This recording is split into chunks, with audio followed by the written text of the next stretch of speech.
Hello, my name is Matthew, and I am a member of the AA Knopf, Pantheon, and Schocken marketing team. I'm so excited to present 6 new titles that I think will definitely add to the sweetness of escaping 2020. Up first, from Joshua Henkin, Morningside Heights. Morningside Heights is a very intimate and compassionate examination of a marriage. It tells the story of Prue and Spence, a loving couple who after 30 years is starting to feel a certain marital strain. Compounded with a fully fleshed and absolutely rich cast of characters, all coming from their own walks of life with their own baggage. Morningside Heights is a sweeping, big-hearted look at interpersonal relationships. And I think what excites me most about it is that it demonstrates so many facets of love and what it means to love and how love can change and has to grow in order to adapt with the changes in your life. This is definitely a perfect book for fans of Joshua Henkin's previous works, The World Without You and Matrimony, but I also think it has such a fresh edge to it and will definitely entice new readers to discover him as an author. It is the kind of book that is only a pleasure to read, but at the end will leave your heart feeling a little bit sore, and I definitely mean that in the best way. Up next is a book that is so buoyant and laugh-out-loud funny, Early Morning Riser by Katherine Heine. Early Morning Riser tells the story of Jane, who has recently fallen in love with Duncan, and Duncan is so utterly lovable, so good-natured, and very handsome. However, and unfortunately, Duncan is a prolific seducer of women, and this book chronicles Jane's navigations of trying to be in a good and stable relationship with Duncan while handling constantly being exposed to all of Duncan's exes. She finds Duncan's exes at the grocery store, at restaurants, 3 towns away. She cannot escape them. And you can expect from the description of this book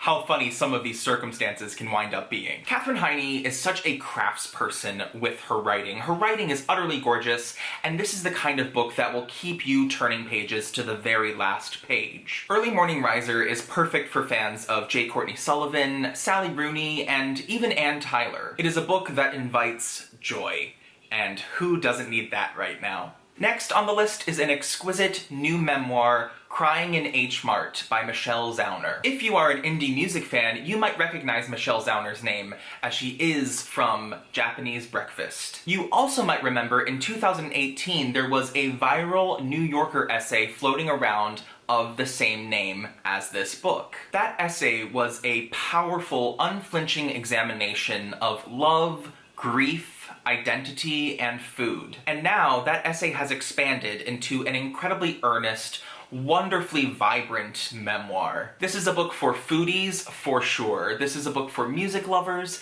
and this is definitely a book for people who love intimate, profound family stories. I said the word earnest when describing this book, and I do want to highlight that adjective. There's a very lovely, plain-spoken quality about this memoir in everything that Michelle Zauner addresses, from growing up Korean American to experiencing the great losses of her life. I expect the stories and anecdotes in Crying in Hmart to resonate widely. This is a very accessible book, and it's definitely one that warrants a reread. Up next, we have Send for Me by Lauren Fox. Send for Me is a really exciting departure for Lauren Fox. This is her first piece of historical fiction. This is a novel that moves between Germany on the eve of World War II and present-day Wisconsin. In the past, we follow Annalise, who is a dreamer, someone who imagines her future working in her parents' bakery. That future she has envisioned, however, quickly fades and is upended by World War II. 2 generations later, in America, we follow Annalise's granddaughter, Claire. When Claire stumbles upon a collection of her grandmother's old letters,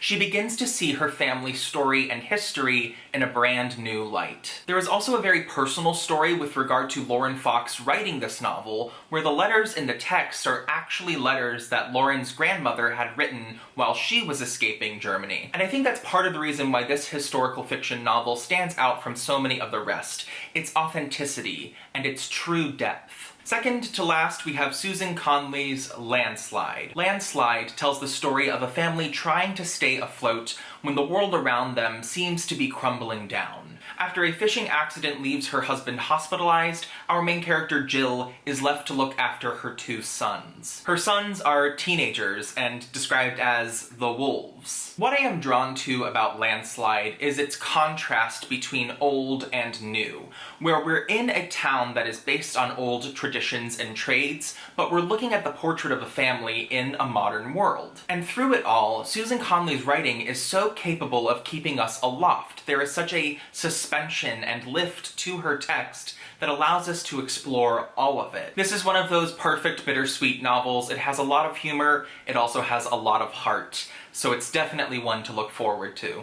Last, and certainly not least on the list, is Great Circle by Maggie Shipstead. If you don't know Maggie Shipstead already, you will after this book. Spanning Prohibition-era Montana, the Pacific Northwest, Alaska, New Zealand, wartime London, all the way to modern-day LA, this is a monumental piece of art. It chronicles the story of a daredevil female aviator determined to chart the course of her own life at any cost. What's exciting about this book for me is that we have 2 parallel storylines that are very different takes on the same reality. In the past, we have the daredevil herself, but a century later, the actress portraying her in a movie. I find it so clever and pleasurable to see the story as it was versus how it is scripted and interpreted later. And you can tell when reading this book the amount of research that Maggie Shipstead has put into it. Great Circle is definitely gearing up to be Maggie Shipstead's breakout book. Also, I don't know if it's entirely appropriate to plug this here, but if you're not following Maggie Shipstead on Instagram, her Instagram is phenomenal.